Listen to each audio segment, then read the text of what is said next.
नमस्कार मंडळी, आज आपण मस्त अशी झणझणीत सुक्या बोंबलाची चटणी बनवणार आहोत.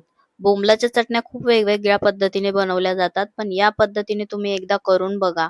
8 दिवस टिकते ही चटणी आणि चवीला तर इतकी खतरनाक लागते. तुम्ही एकदा केलीत ना की नेहमी अशा पद्धतीनेच बनवून खान. खूप टेस्टी ही अशी बोंबलाची चटणी लागते. तर चला, त्याच्यासाठी मी घेतलेले आहे ते बोंबील. तर मीडियम साईजचेच बोंबील आहेत, जास्त मोठे नाहीत आणि जास्त छोटेवाले पण नाही आहेत. तर त्याला छान असे तुकडे करून घेतलेले आहेत, साफ करून घेतलेले आहेत. आता त्या चटणीमध्ये टाकण्यासाठी आहेत ना, मी लाल मिरच्या वाटून घेणार आहे. तर तुमच्याकडे नसतील लाल मिरच्या तर तुम्ही पावडर घेतली तरी चालेल.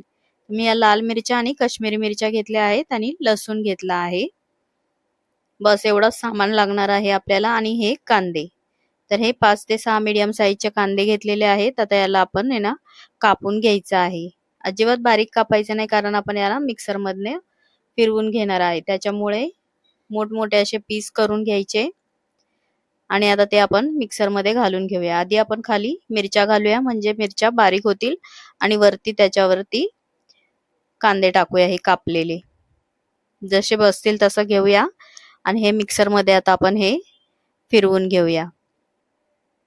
चवीप्रमाणे मीठ घालून घ्यायचं आहे याच्यामध्येच, म्हणजे मीठ व्यवस्थित सगळीकडे लागलं जाईल. तर अशा पद्धतीने आपण हे वाटून घेतलं आहे. अजिबात त्याच्यामध्ये पाण्याचा वापर केलेला नाहीये. त्याच्यामुळे आपली ही चटणी 8 ते 15 दिवस सहज राहू शकते.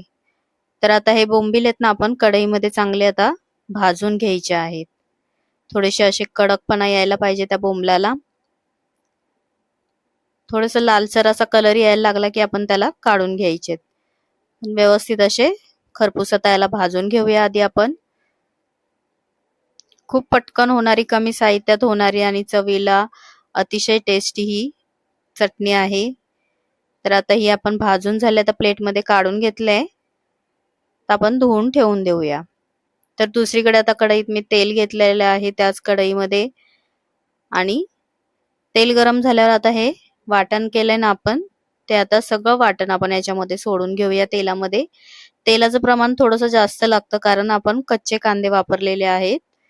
त्यामुळे ते कांदे व्यवस्थित त्याच्यामध्ये शिजले गेले पाहिजेत.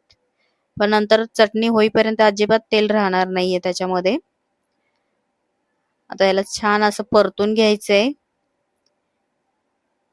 आणि आता त्याच्यामध्ये आपण हे बोंबीलही टाकून घ्यायचे धुतलेले. आणि कांदा आणि बोंबील चांगलं आता परतून घ्यायचंय. कांद्याचं पूर्ण पाणी निघून गेलं पाहिजे, तेल सुटलं पाहिजे. अशा पद्धतीने आपण ही चटणी आता 10 ते 15 मिनिटं चांगली त्याला परतून घ्यायची आहे, मंद गॅसवर, मीडियम गॅसवर.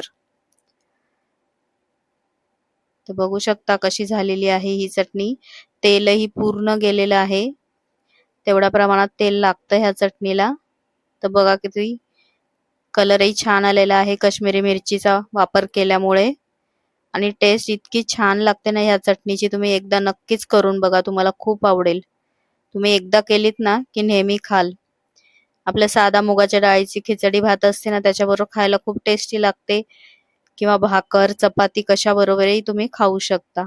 तुम्ही नक्की करून बघा. आणि तुम्हाला जर ही रेसिपी आवडली तर लाईक आणि सबस्क्राईब करायला विसरू नका. आणि हो, कमेंट्स नक्की करून सांगा की तुम्हाला कशी वाटली माझी रेसिपी. थँक्यू.